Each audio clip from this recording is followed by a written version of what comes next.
please do not use plastic photography because the audience here, paintings are very sensitive to light. Then second, please do not touch any of the items. And third and last, this is a museum, so we would highly appreciate kung i-minimize po natin yung voice natin. We are here to learn about our presidents, okay? Now, before we enter, I would like to give a short discussion about the history of this grand structure that we have here. We are now here. Okay, we are now here in the Teus mansion. The history of this mansion can be traced back to one man alone. His name is Don Valentin Teus. He's a Spanish from Navarra.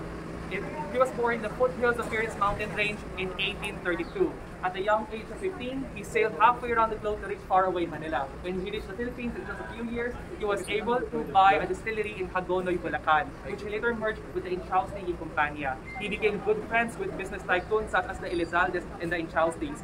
Their business dealt with ship supplies, and this made Don Valentin Teus a very wealthy and powerful man. In fact, in 1871, he even became the Primera Alcalde of Ayuntamiento de Manila and was able to marry the daughter of the Capitan General.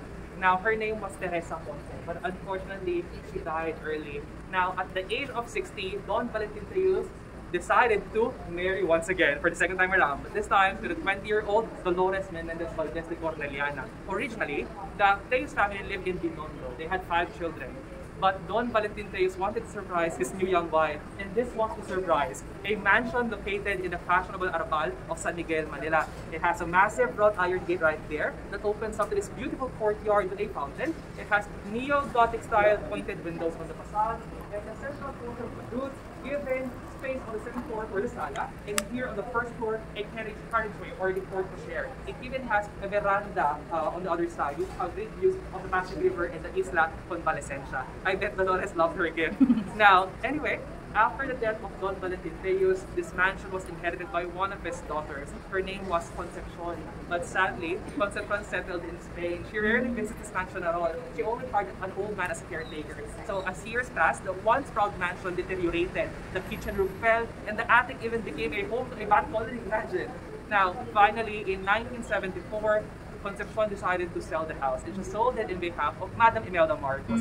Mrs. Marcos transformed this grand structure into a guest house for the visitors of Malacanang. And now, the current administration dedicates this place as the new home of the Presidential Museum. And we welcome you here, everyone, in its opening day.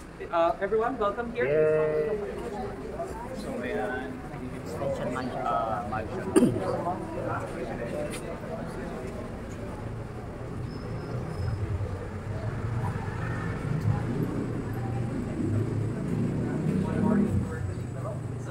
I have to apologize na medyo mabilis yung case natin because we have an activity after this, okay?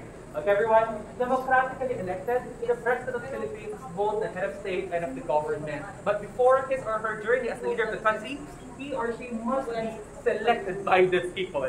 But according to the 1987 Philippine Constitution, for those who are seeking for the presidential seat, we have 5 qualifications. So first, you must be a national citizen of our country. Now, second, must be a registered voter. Third, must be literate, must be able to read and write. Fourth, must be at least 40 years of age. And last, finally, must have lived here in the Philippines 10 years prior to the election period. Since 1899, the Philippines had already produced 17 remarkable leaders in our history. And today, let us revisit the 17 people and their legacy. Now, but my question is, who is the first president? Emilio Aguinaldo Gifami. Now, pag ako nag-tour, palagi ako may question. Now, everyone, please follow me here. So I hope you're good in history. Absent ako na.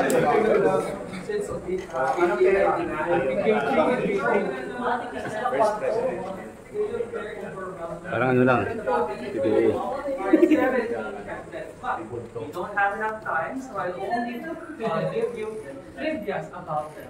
For example, did you know that Emilio Aguinaldo is the youngest to be president at the age of 29 years old, and is also the oldest one among all of them to pass away at the age of 94 and 11 months? I'll give you a context.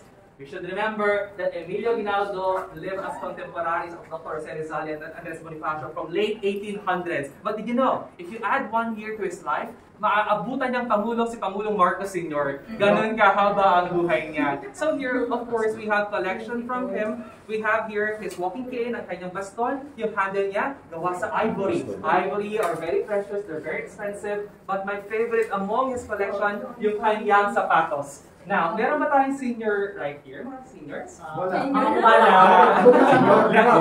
So lahat millennial.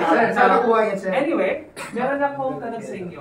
Ano sa tingin nyo yung brand ng sapatos ni Emilio Aguinaldo? Ang tip ko sa inyo, Tagalog siya. Yan, Pilipinas yan. Ano? Ang tatak ng sapatos Marikina. niya, mas matanda pa sa Marikina shoes. Dahil ang tatak na ay ang Tibay shoes. Now, ang Tibay shoes. Ang talagang si Pangulong Marcos Sr. ay maraming ang Tibay shoes. Now, anyway, ginagawa yan sa Caloocan. Now, anyway, yung mga shoes, they're still in good condition talaga. Totoo yan. Talagang matibay ang Tibay shoes. Lahat po na nakikita yung mga kasuotan nila, ay nakaupo nila ang sinuot ng kapanabunan nila. Now, we have here next. Paano nakuha yung mga... Dati po ay nakalist tama sa iba't ibang po mga foundation and family members po nila. Dati po ay meron tayong museum located in Kalayaan Hall. Nilipat lang po namin dito sa bagong venue yung mga items natin.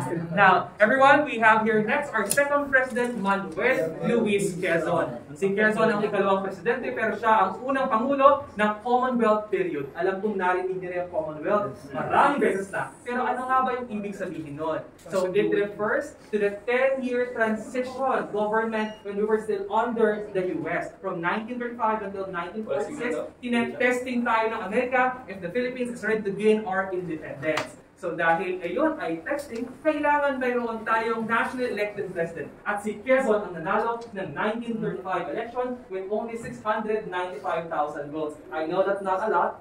Pag ngayon ay tumakbo kayo bilang presidente at 600,000 ang nakuha nyo, huli lang kayo. Talo kayo. Pero we should remember then na si Quezon po, nung panahon niya, iilan pa lamang ang mga botante. At nakakalungkot, ang mga kababaihan po nun ay hindi nakakaboto. Kaya si Quezon po at ang kanyang asawa, si Ginang Aurora Quezon, ay pinush po nila ang women's suffrage na na-approve ng 1937. Karapatan ng mga kababaihan para makaboto. Kaya nung tumakbo si Quezon noong 1941, nanalo siya muli with 1.3 million votes, dumoble na yung kanyang boto. Pero ang nakakalungkot po, si Quezon po, pagkatapos ng kanyang pagkapanalo, in just a few months, dumating ang mga Hapon sa ating bansa, sinakop ang Pilipinas. Now, si Quezon po, he was forced in exile in the US, kasama niya ang kanyang vice-presidente na si Osmeña. He established a government in exile. He was not able to return to his beloved Philippines. Doon na po namatay si Quezon. Ano nga ba ang naging sakit ni Quezon? Tuberculosis po ang kinamatay ng Pangulong Quezon. At ngayon po ay nakalibing siya sa Quezon Memorial Certificate. Now, we have here next.